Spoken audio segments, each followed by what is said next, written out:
பொங்கிடுக வாய்மை ஒளிந்திடுக என்றேன் சிங்கதி சிற்கையால் பொன்னல்லி பூசிய கண்கள் நிகர்த்த கருங்கிலே கூவாயோ எங்கள் திருநாட்டில் எங்கள் நல்லாட்சியில் பொம்மனாக்கியம் படையும் பகுதியை சார்ந்த நான் பேரன்பு கொண்டு நேசிக்கின்ற என் பாசத்துக்குரிய சொந்தங்களே, உங்கள் அனைவருக்கும் உங்கள் மகள் மாக்கி சீதாலட்சுமியின் அன்பு வணக்கம். வருகின்ற நாடாளுமன்ற தேர்தல் திருப்பூர் நாடாளுமன்ற தொகுதி நாம் தமிழர் கட்சியினுடைய வேட்பாளராக அண்ணன் செந்தமலன் சீமான் அவர்கள் உங்கள் மகள் என்னைத்தான் இந்த தேர்தல் களத்திலே நிறுத்தி இருக்கின்றார். நான் என் வாக்கினை கேட்டு கூட நாங்க வரவில்லை. அடுத்த தலைமுறை பிள்ளைகளுக்கான ஒரு தூய அரசியல் இந்த மண்ணில் கட்டப்பட வேண்டும் என்பதற்காகத்தான் இந்த களத்திலே வந்து நிற்கின்றோம். நாம் தமிழர் கட்சி அனைத்து மக்களுக்குமானது. நாம் தமிழர் அரசியல் அனைத்து உயிர்களுக்குமானது. மனிதர்களுக்கான அரசியல் அல்ல, உயிர்மையிலேயே அரசியல். காக்கை குருவிக்கும் சேர்ந்து நாம் இன்றைக்கு அரசியல் செய்ய வேண்டியதா இருக்கு. படித்த பிள்ளைகள் இந்த களத்திலே நிற்கின்றோம். உங்களுக்கு தெரியும், நான் இங்க மாரப்பம்பாளையம் தொடர்ச்சியாக இந்த பொம்மனாக்கியம்பாளையம் ஓடத்துறை குங்களூருக்குள் உங்களோடு நிற்கின்ற ஒரு பிள்ளைதான். எங்கோ இருக்கின்ற ஒருவரை எம்பி வேட்பாளராக அண்ணன் நிறுத்தவில்லை. உங்கள் மகள், அதுவும் இந்த மண்ணின் வழிவளர்ந்த பிள்ளையைத்தான் இந்த களத்திலே அண்ணன் சீமான் அவர்கள் நிறுத்தி இருக்கின்றார். 13 ஆண்டுகளாக ஆசிரியர் பணி செய்த என்னை இந்த அரசியல் களத்திற்கு கொண்டு வந்தது யார்? அதுதான் பெரும் வேதனையா இருக்குது.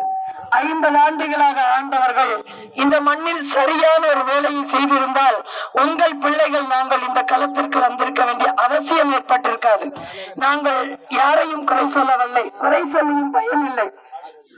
அனைவரையும் நேசித்து இந்த மண்ணினுடைய சிக்கலை, மக்களினுடைய தேவையை உணர்ந்து நாடாளுமன்றத்தில் ஓங்கி குரல் கொடுக்கக்கூடிய ஒருவர் நமக்கு தேவை. அந்த நோக்கத்திற்காகத்தான் நான் வந்திருக்கேன். ஏன்னா இங்க பொம்மனாக்கியம்பாளையம் பெரும்பாலான உறவுகள் நான் தினம் தினம் சந்திக்கக்கூடிய உறவுகள் தான். அப்போ இங்க இருக்கக்கூடிய சிக்கல்களை எடுத்து சொல்வதற்கு ஒரு பிரதிநிதி வேண்டும். அனைவருமே டெல்லி சென்று குரல் கொடுக்க முடியாது. ஆகவேதான் வாக்கு என்ற ஒன்றின் மூலமாக ஒருவரை தேர்ந்தெடுத்து அவர்கள் சென்று செல்வதற்கான ஒரு வாய்ப்பை ஏற்படுத்தி வச்சிருக்காங்க. ஆறுதலால் காயங்கள் ஆறுவதில்லை, அழுவதனால் எதனையும் சாதித்து விட முடியாது.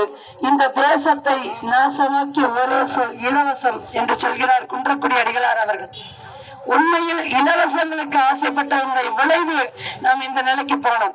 வீரத்திலும் மானத்திலும் உயர்ந்து நின்ற நம்முடைய முன்னோர்கள் இன்றைக்கு இருந்த உண்மையிலுமே வருத்தப்படுவாங்க, இப்படி அடிமைப்பட்டு கிடக்கிறோம் என்று. இந்த மண்ணினுடைய அரசியலை இந்த மண்ணின் மக்கள் நீங்கள் தான் தீர்மானிக்கணும்.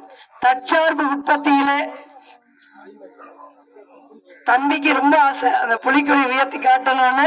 பரவாயில்ல, அவன் என்னுடைய தம்பியினுடைய மகன் தான், அங்க வீடு அங்கதான் இருக்கு. அதனாலதான் ஓடி வந்தோடனே அக்கா நல்லா இருக்கீங்களான்னா அழகேசனுடைய மகன் தான்.